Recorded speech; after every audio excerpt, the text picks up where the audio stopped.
everyone, it's Iris. I thought I would do a video of all of my magical books. This is not all that I have. I have some on the floor here, but thought I'd just take you through some of them. I have not read all of these books. I've flipped through most of them. I've read half of them. Flipped through the rest.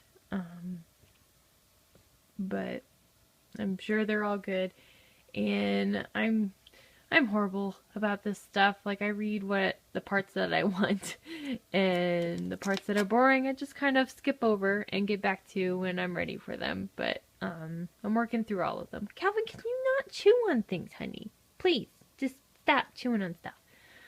So here we go. I'm not gonna go through I'm not gonna make each book too long or go through each book really too much, just because there's a lot of them. So, you are backwards.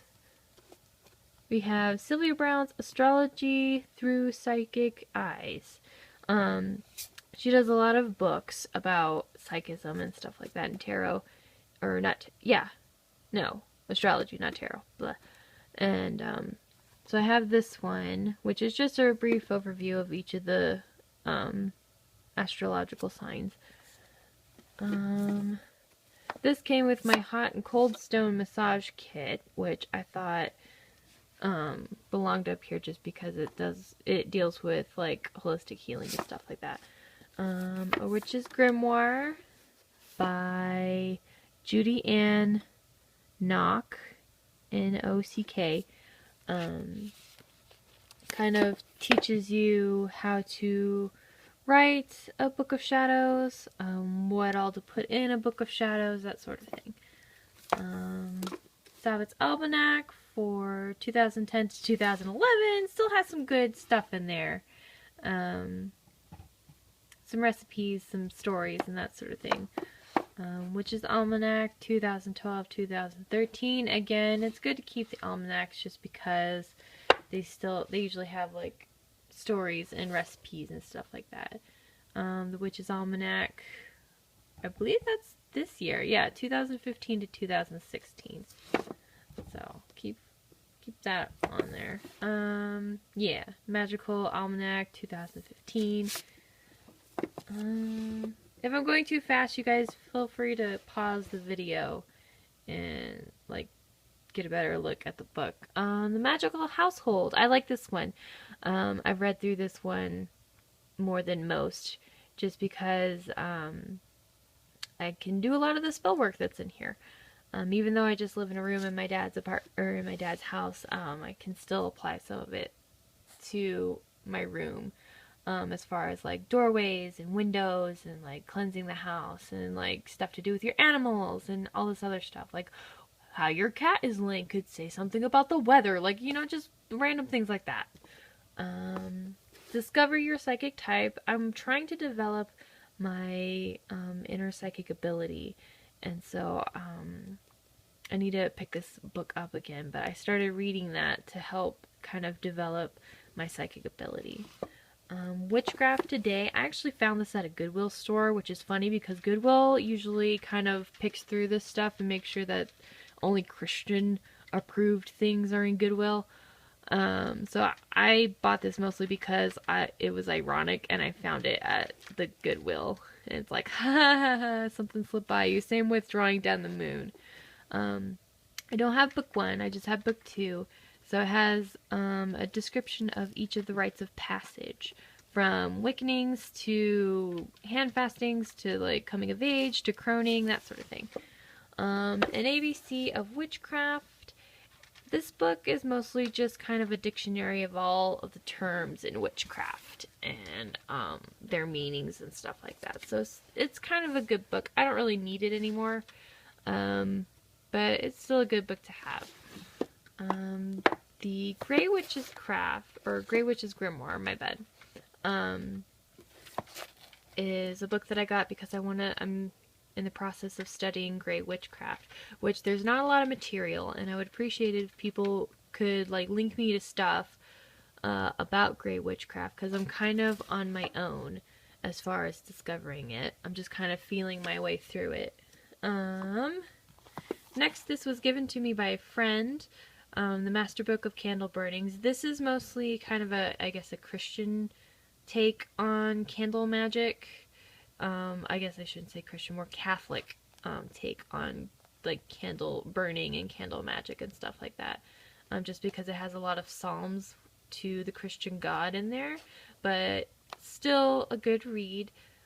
Just because I can incorporate some of the concepts into my magic.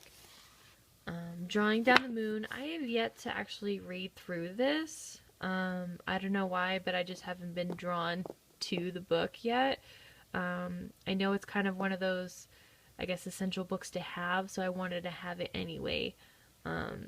Plus it was at Goodwill, and again, it was like, oh my goodness, Wiccan stuff got past the Goodwill people. Rest in peace, Margot Adler. Wonderful woman. Very inspirational, even though I haven't read her book. I've read things about her. I've watched YouTube videos about her. She's just a wonderful person, and I do want to honor her by reading her book. I just haven't gotten around to it yet. Witchcraft: An Alternative Path. One of the first books I ever bought, honestly. And it's a good kind of Wicca 101 book without being overly, I guess, dark and kind of like pop culture-y. You know how some Wiccan books are just like, you know, in it to get, to attract teenagers and stuff like that. This book isn't like that. Doors to Past Lives and Future Lives. I got this book to help me kind of do past life work, and then life happened and I couldn't study it as much as I would like to. So this is definitely another book I'm going to come back to. The Wiccan Mysteries. This is a book that is not mine, and I never got around to giving back. My friend who has a YouTube channel specifically about how to make a book of shadows and how I made my book of shadows. This is his book, and I just never gave it back. But it's kind of the origins of paganism and Wiccan faith, and just kind of like the history of Wicca, which is a really good book. Definitely want to know the history of paganism and stuff like that. Kitten? I swear! We just have to be all over Mama. Okay, I need to make this quicker. Stop chewing on stuff, please. Next. The Crystal Healer. Good all-around book about crystals, how to use them for healing. Not just for chakras, but for like physical ailments and that sort of thing. Witch School. I have not gone through this yet. I'm still working through it. I'm only through like the first few chapters. I'm not one to do things by the book, honestly. Like, I know Wicca 101. I know all of the basics.